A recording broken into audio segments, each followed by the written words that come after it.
আইনমন্ত্রী হয়ে এটা বোঝেন না, না বুঝলে আমাদের কাছ থেকে শেখেন। দ্বিতীয়, তিনি যে অসত্য কথাটা বলেছেন সেটা হচ্ছে ওই যে আপনারা আপনাদের সন্তান হারিয়েছেন কিংবা পরিবারের সদস্য হারিয়েছেন, অনেকে অঙ্গহানি হয়েছে নানাভাবে, এখনো নানা ধরনের যন্ত্রণার মধ্যে আছেন।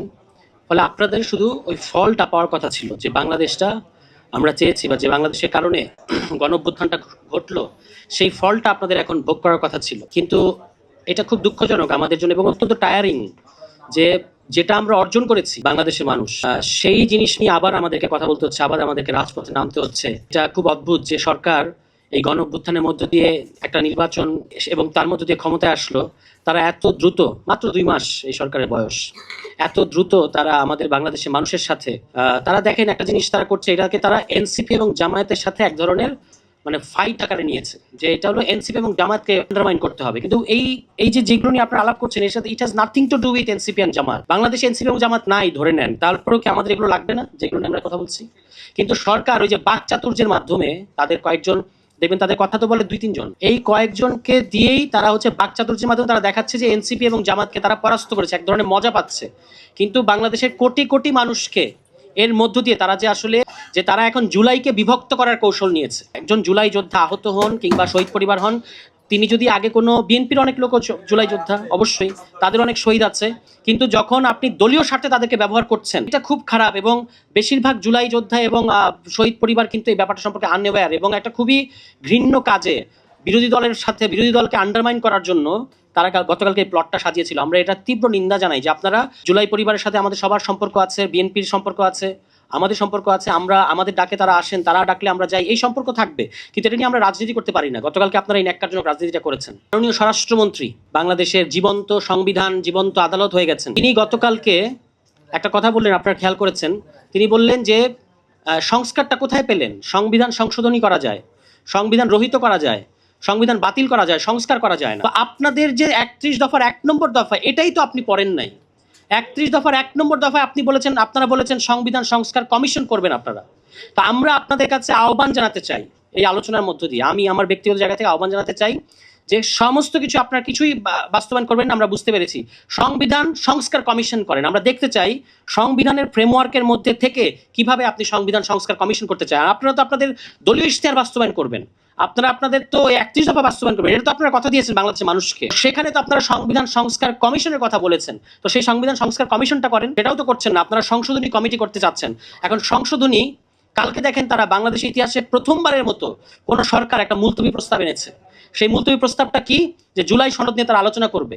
মূলত জুলাই সনদকে তারা ওই সংশোধনীর মধ্যে ঢুকাতে চাচ্ছে। এর ফলে যেটা হবে, জুলাই সনদটাকে কেউ আদালতে চ্যালেঞ্জ করতে পারবে এবং আলটিমেটলি বাতিল হয়ে যাবে। তাহলে আপনি যেটাকে মুলতবি করতে চাচ্ছেন, মানে মুলতবি আলোচনা করতে চাচ্ছেন, যেটা বিষয়ে আলটিমেটলি যেটা আসলে এক ধরনের অস্তিত্বের হুমকির মধ্যে পড়ছে আমাদের জুলাই সনদ, সেই আলোচনায় কেন বিরোধী দল অংশ নেবে?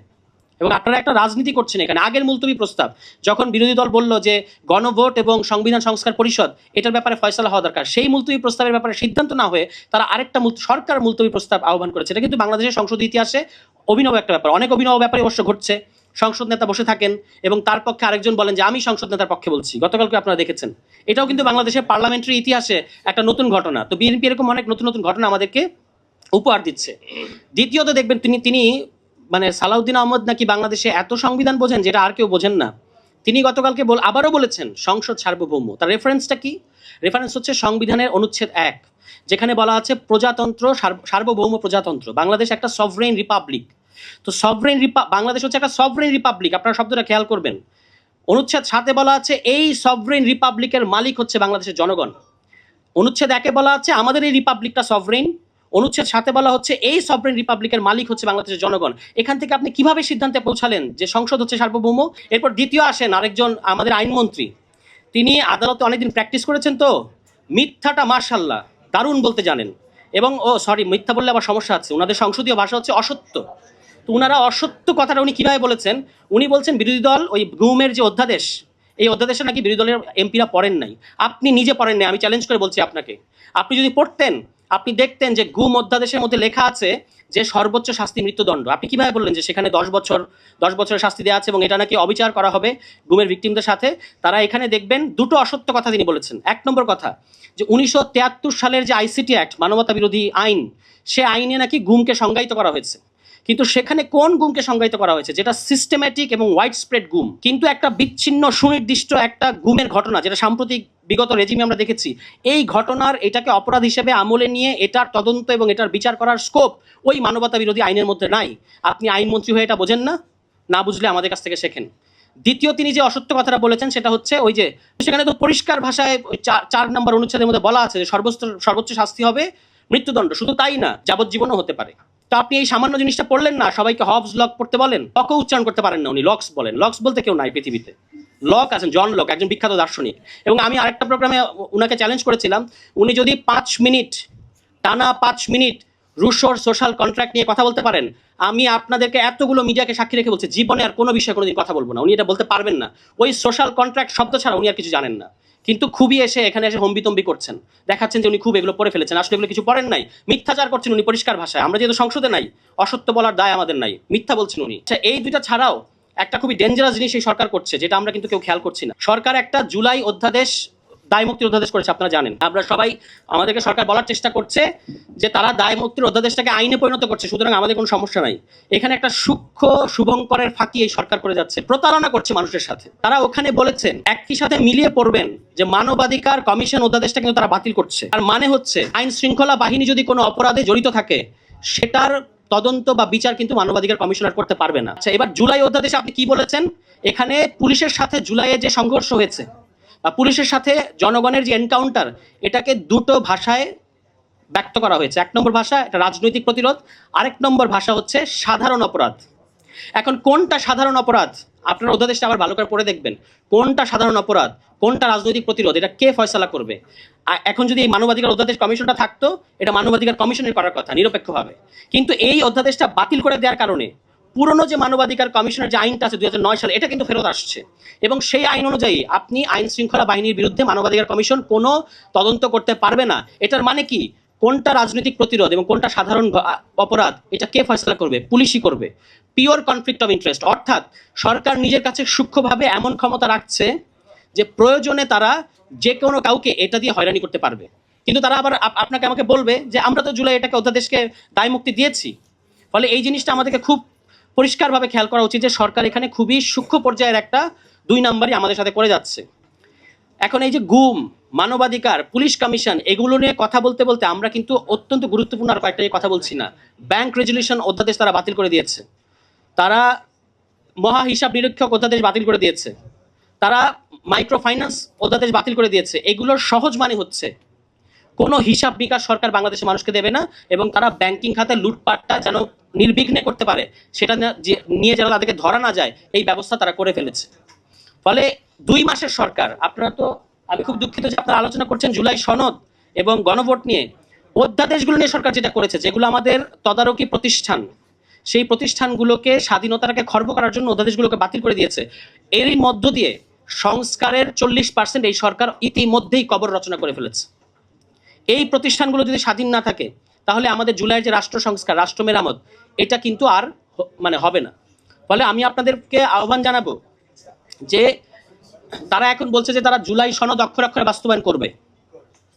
অন দ্য আদার হ্যান্ড, তারা যে সকল অধ্যাদেশ মানে আমাদের জবাবদিহির কালচারটা ফিরিয়ে আনার জন্য দরকার, সেই সমস্ত অধ্যাদেশ তারা বাতিল করে দিচ্ছে। এবং তারা বলছে যে তারা তাদের দলীয় ইশতেহার বাস্তবায়ন করবে।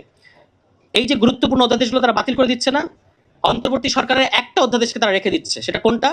স্থানীয় সরকার অধ্যাদেশ। সেখানে ওই বিশেষ পরিস্থিতিতে তখন আওয়ামী লীগের জনপ্রতিনিধিদের, যারা আসলে বিভিন্ন ধরনের বিতর্কিত এবং অবৈধ নির্বাচনের মধ্যে দিয়ে ক্ষমতা এসেছিল, তাদেরকে অপসারণের জন্য বিশেষ পরিস্থিতিতে তৎকালীন অন্তর্বর্তী সরকার একটা অধ্যাদেশ করেছিল, স্থানীয় সরকার অধ্যাদেশ।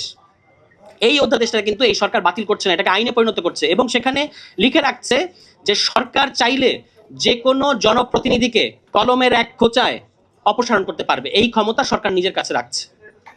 এবং তারা তাদের দলীয় ইশতেহারের মধ্যে বলেছে তারা কখনো প্রশাসক নিয়োগ দেবে না, কিন্তু এখন আমরা দেখতে পাচ্ছি তারা আসলে প্রশাসক নিয়োগ দিয়েছে। ফলে যেগুলোতে তাদের নিজেদের ক্ষমতা বৃদ্ধি করা যাবে, সেই অধ্যাদেশগুলোকে তারা আইন বানিয়েছে। আর যে অধ্যাদেশগুলো বাস্তবায়ন করলে, আইনে পরিণত করলে তারা জবাবদিহি এবং অ্যাকাউন্টেবিলিটির মধ্যে থাকবে, সেই অধ্যাদেশগুলোকে তারা বাতিল করে দিয়েছে। এই হচ্ছে বর্তমান বিএনপি সরকার। এবং তারা ওই যে টেবিল চাপড়ায়, যখন বেগম খালেদা জিয়াকে অপমান করা হয় তখনও তারা টেবিল চাপড়ায়, যখন শহীদ প্রেসিডেন্ট জিয়াউর রহমানকে অপমান করা হয় তখনও তারা টেবিল চাপড়ায়। বাংলাদেশে তিনজন জিয়া তিনটি গণভোটের মুখে পড়েছিলেন, একজন শহীদ প্রেসিডেন্ট জিয়াউর রহমান, একজন বেগম খালেদা জিয়া, আর একজন তাদের সুযোগ্য সন্তান জনাব তারেক জিয়া। ওই দুইজন গণভোটে, একজনের গণভোটের মধ্যে দিয়ে আমরা বহুদলীয় গণতন্ত্র পেয়েছি, আরেকজনের গণভোটের মধ্যে দিয়ে আমরা সংসদীয় গণতন্ত্র পেয়েছি।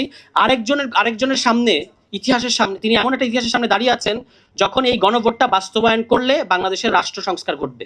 তিনি এই গণভোটটাকে পুরোপুরি তুলে দিয়েছেন সালাউদ্দিন আহমদ নামে একজন ব্যক্তির হাতে। এবং আমি তাকে বলেছিলাম যে তিনি একজন নির্বাক চলচ্চিত্র, আপনি সিনেমা দেখতে যান না কি করেন এটা নিয়ে আমাদের কোনো মাথা ব্যথা নাই। আপনি বাংলাদেশের রাষ্ট্র সংস্কার প্রশ্নে, রাজনৈতিক প্রশ্নে কি সমাধান দিচ্ছেন, আপনার কি বক্তব্য? আপনি খেয়াল করে দেখেন, সেদিন বিরোধী দলের ডাকা মুলতবি প্রস্তাব আর গতকালকে সরকারি দলের ডাকা মুলতবি প্রস্তাব, এই মোটামুটি 4-5 ঘন্টা সংসদে জুলাই সনদ, গণভোট ইত্যাদি নিয়ে আলোচনা হয়েছে। আমরা কি আমাদের মাননীয় প্রধানমন্ত্রীর মুখে একটা বাক্য শুনেছি? আমরা একটা বাক্য শুনি নাই। এই নির্বাক চলচ্চিত্র আমাদের মাননীয় প্রধানমন্ত্রী। আমরা এরকম প্রধানমন্ত্রী চাই নাই, আমরা আপনার মুখে কথা শুনতে চাই।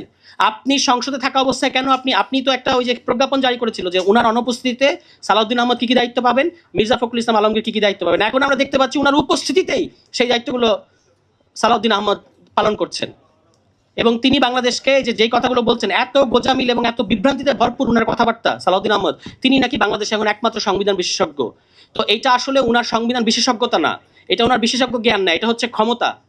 43 মিনিট কথা বলতে পারলে আপনি যা খুশি তাই কথা বলতে পারবেন। ফলে আপনি ওই স্ট্র্যাটেজিক সুবিধাটা ব্যবহার করছেন। 43 মিনিট কথা বলার মানে হচ্ছে প্রত্যেক মিনিটে বাংলাদেশের জনগণের 2 লক্ষ টাকা খরচ হচ্ছে অন্তত। তাহলে 43 মিনিটে কত খরচ হচ্ছে? সেই টাকা খরচ করে আপনি বাংলাদেশের মানুষের সাথে মকারি করছেন। আপনি বলছেন এইটা হচ্ছে একটা অবৈধ আদেশ, এটা হচ্ছে অবৈধ গণভোট, আপনাদের নাকি কুইনাইন খাওয়ানো হয়েছে। তো আপনি ঐক্যমত্য কমিশনে থাকার সময়ে এই প্রতারণাটা কেন করলেন? তখন আপনি সব কেন মেনে নিয়েছেন? এই যে এখানে সাক্ষী আছে, রাজসাক্ষী, আমি একজন রাজসাক্ষী, উনি একজন রাজসাক্ষী। উনারা তখন জোটে ছিলেন, তখন তাদেরকে শিখিয়ে, মানে তাদেরকে বাধ্য করা হতো যে আমাদের পক্ষে এই অবস্থান নাও। এই যে আমাদের রাশেদ প্রধান ভাই, উনি বলবেন, উনি তো এই কারণেই জোট থেকে বেরিয়ে এসেছেন। এবং তাদের পক্ষে যারা ওখানে এক ধরনের ক্যাওস সৃষ্টি করতো ওই ঐক্যমত্য কমিশনে, তাদেরকে আসলে শিখিয়ে দেওয়া হতো সবকিছু। ফলে আমি শেষ করবো আমার কথাটা এই বলে যে আপনাদেরকে আমি আন্তরিক সাধুবাদ জানাই। কোন রাজনৈতিক দল বেঈমান, কোন রাজনৈতিক দল গাদ্দার, এগুলো নিয়ে আমাদের চিন্তা করে লাভ নাই। আমরা বাংলাদেশের সাধারণ নাগরিক, আপনারা জুলাই যোদ্ধা এবং শহীদ পরিবার, আপনাদের সন্তানদের রক্তের ওপর আজকে বাংলাদেশে এই যে চেয়ারে তারা বসেন, সেখানে রক্তের ছোপ দাগ এখনো আছে। কিন্তু সেইটার সাথে যারা বিট্রে করছে তাদের কাছ থেকে এটা আমাদের আদায় করে নিতে হবে, এর বিকল্প আমাদের সামনে খোলা নাই। সবাই ভালো থাকবেন, আসসালামু আলাইকুম।